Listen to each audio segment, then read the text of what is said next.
Logo, Culture of Caring. The words change to different fonts. Narrated by Sun-Hyung Lee. Text, should people taking care of a loved one at home be paid? Do I think people who stay home and take care of a loved one should be paid? That's a good question. Absolutely, I think they should get paid because it'll benefit both people. Not really. Sort of, maybe. I don't think you should be paid because you should be doing it out of the greatness of your heart. It's a sacrifice to have a parent at home or to have a child at home, and not one that everybody can afford. A tear comes from the eyes of an older person. We often hear about the emotional impact of caregiving, but what about the economic impact? Unpaid care work takes millions of Canadians out of the workforce each year. So if care work is costing us all, is the answer to pay caregivers? Side-by-side graphics. In one, figures represent the number of people doing care work and a dollar sign against the background of a city. In the other, a map of Canada with text, $5 billion. A woman stands on a seashore. Ask anyone trying to balance a career with caregiving, and they'll tell you that being reimbursed for their time sounds like paradise. How fitting then that Hawaii was one of the first places in the world to begin giving out a weekly amount to caregivers. What made the islands the right place for a program like this? We are very fortunate in this state that it's something we grow up with. This is Caroline Cadirao, Director of the Executive Office on Aging for Hawaii. She says caregiving is in the island's makeup, owing to its indigenous history. I mean, obviously I'm Caucasian, but I was raised here, so it's part of the fabric of the community to care for one another. You might know the word ohana, or family, and how important it is to Hawaiians. But there would be no ohana without kapuna, the foundation of any family. So kapuna really means grandparent, ancestor, or any honored elder in the community. And kapuna is an important link to the knowledge in the community. So it may not be a blood relative, but we revere all honored elders as kapuna. The cultural importance of the elderly makes it so many Hawaiians feel it is their duty to handle caregiving responsibilities themselves. Yet, the island's circumstances make this duty tough. Hawaii's remote location makes it a great getaway, but also gives it an extremely high cost of living. Side-by-side images. On the left, a graphic of two people who stand atop a high bar next to two smaller houses, against a background of a city. On the right, the Hawaiian Islands. It's very complex because the cost of living affects everything.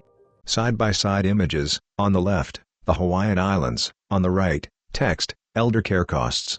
2 bars, the one labeled Hawaii is much higher than the one labeled U.S. national average, against a background of a Hawaiian shore. Elder care can be up to 50% more expensive than elsewhere in the U.S. The Hawaiian government saw the stress Hawaiians were under to stay at work while maintaining care and set out to assist them. The resulting Kapuna Care Act was the first of its kind in the U.S. The program allocates a weekly amount to caregivers to be used on whatever they require. The money isn't there to make caregiving their full-time job. It's there to help them keep their full-time job. A graphic of lines that extend up from a house to a line with people on top and dollar signs over their heads, with mountains and palm trees in the background. What caregivers provide to society is so valuable. You know, them staying in the workforce, being productive members of society, while their loved ones being cared for is so important.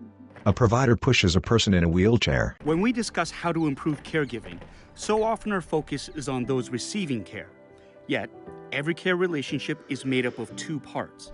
Programs like the Kapuna Care Act recognize this. After the first year, we saw that caregivers were less stressed. We also saw the care recipients feeling better too. We saw that many of our caregivers that were on the brink of possibly leaving the workforce decided to stay. So it did help to stabilize the workforce. We can all learn from the Hawaiians' reverence for their kapuna, but we can also learn from the importance they place on the ohana that support them. After all, the only way to make sure our elders get the best care is to ensure that those who care for them are supported themselves. 2 bars. The one with elders on top rises high, then the one with a caregiver rises to the same height, against a background of mountains. Just look back on your roots and use that to guide you in your caregiver journey. The sun shines on the ocean horizon. Logo, culture of caring. The words change to different fonts. Narrated by Paul Sun-Hyung Lee. Logo and text, north of now. Produced with the participation of TELUS Fund, with logo. Text, Stories for Caregivers is an initiative produced by the Coup Company, with logo. TELUS Fund takes no responsibility for the accuracy or validity of any claims or statements contained in the documents, content, goods or related graphics in this series. Further, TELUS Fund makes no representations about the suitability of any of the information contained in the documents, content, goods and related graphics of the series for any purpose. All such materials are provided without warranty of any kind. In no event shall TELUS Fund be liable for any damages whatsoever, including special, indirect or consequential damages, arising out of or in connection with the use or performance of information available from this series.